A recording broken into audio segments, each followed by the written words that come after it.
Hello, good morning, listeners. So, at this point of time, we will talk about the taxonomy of educational objective.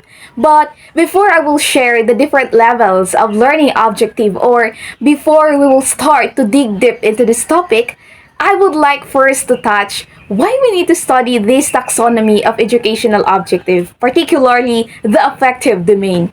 So, as a future educator, no, it is crucial for us to study this topic because it provides us a framework to understand and promote holistic development of our students. By understanding the different levels of learning objectives, such as the receiving, responding, valuing, organization, and characterization, then we can effectively design a learning experiences that not only fosters or focus on the cognitive growth but also address the emotional and social aspects of learning. So without any further ado, let us start our discussion. So in our book, we have the following level of educational objective, namely the receiving, the responding, valuing, organization, and characterization. So there are a lot of given example there, but I would like to give other example for us to better understand or to understand it easily the said topic. And in explaining the educational objective, I will not merely focus on giving definition and explaining it, but I would like to give a real life example where everyone can relate because according to Dale's cone of experience pyramid, the upper and lower extremes of diagram suggest that we only remember 10% of what we read, 20% of what we hear, but 90% of what we do. And since we do not have a visual presentation, I do believe that giving a real life example will make it better for us to understand this topic. All right? So, the point of view that I will be sharing today, or the example that I will be sharing today, is the point of view of a student where we can relate easily. Again, the educational objective are the receiving, responding, valuing, organization, and characterization. Just remember, RRVOC. Again, RRVOC. Receiving.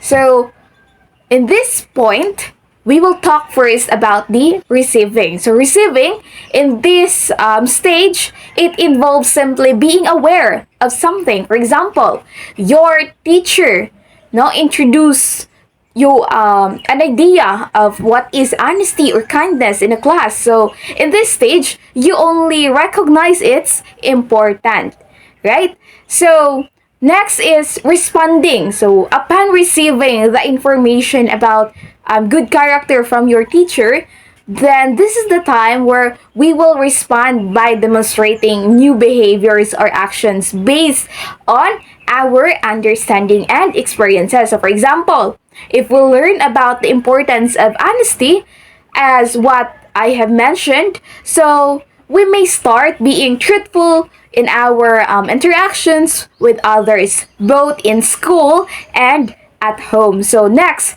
valuing. So, as we delve deeper, we will begin to attach personal significance to the concept of good character. So, we may show involvement or commitment to this value, such as expressing appreciation for honesty and actively practicing in its in our daily lives. I mean, so next we have here the organization. So here we integrate the values of good character into our existing belief system or set of values. So we prioritize it within our overall framework. So for instance, we might recognize the importance of integrity not only in our personal lives but also in our decision making process. So lastly, we have the characterization by value. So here we might adopt a lifestyle that reflects our commitment to good character. So, making us conscious choices to uphold honesty, kindness, and other virtues in all aspects of our lives. So, we become so well trained in these values that we refrain from engaging dishonesty or unkind behavior regardless of the circumstances. So, one of the things that I have noticed, no, that I like to share na in this stage, it's like from nothing to something. So, what do I mean? So, di ba? When you receive the information given by your teacher, wala lang. You are only informed about the information. But when you respond, give value, then and apply what your teacher thought, di ba? It will give great impact to your life. Same as sa ato nga mga subjects, di ba? For example, mathematics. If mag-stop na ka the moment you receive the information given by your teacher, that you will not step into another stage, you will not respond to it, give value in it, possible, no? Not possible, but surely, you will forget the topic. Have you noticed we always complain why it's hard for us to remember the topic of our teacher because we do not give value in it. You do not even apply what you have learned. Nag-stop na ka, receiving palandaan. Okay? So, it should be from receiving to characterization by value or from nothing to something. Okay? So, I hope that is clear. Alright, so let us proceed to the assessing learning in the affective domain. So in this this involves, measuring changes in attitudes, values, and habits, no, resulting from teaching and learning. So observation here is a common method. So according to Macmillan 2007 suggests that there are three methods, no, teacher observation, student self-report, and peer rating. So I will only tackle about the teacher observation and my group mates will continue to enlighten you about this topic. So teacher observation, it is a method used to assess learning in affective domain. So it involves teachers observing students' behaviors, attitudes, and values. So,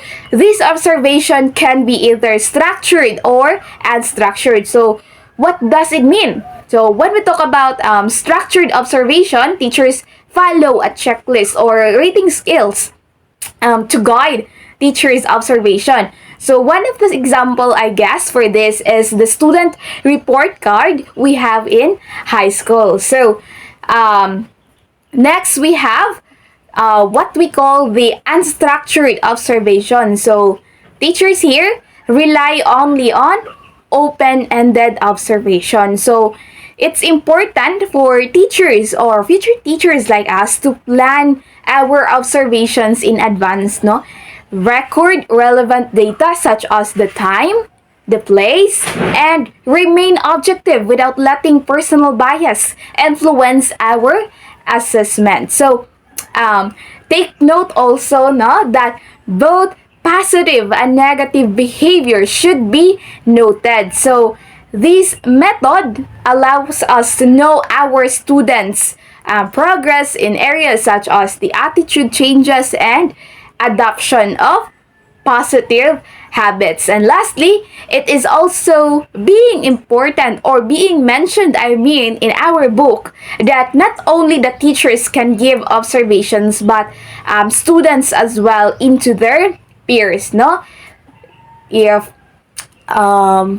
reliable ba ang imuha nga classmate nga kakuhaan og information. So that's all for my part.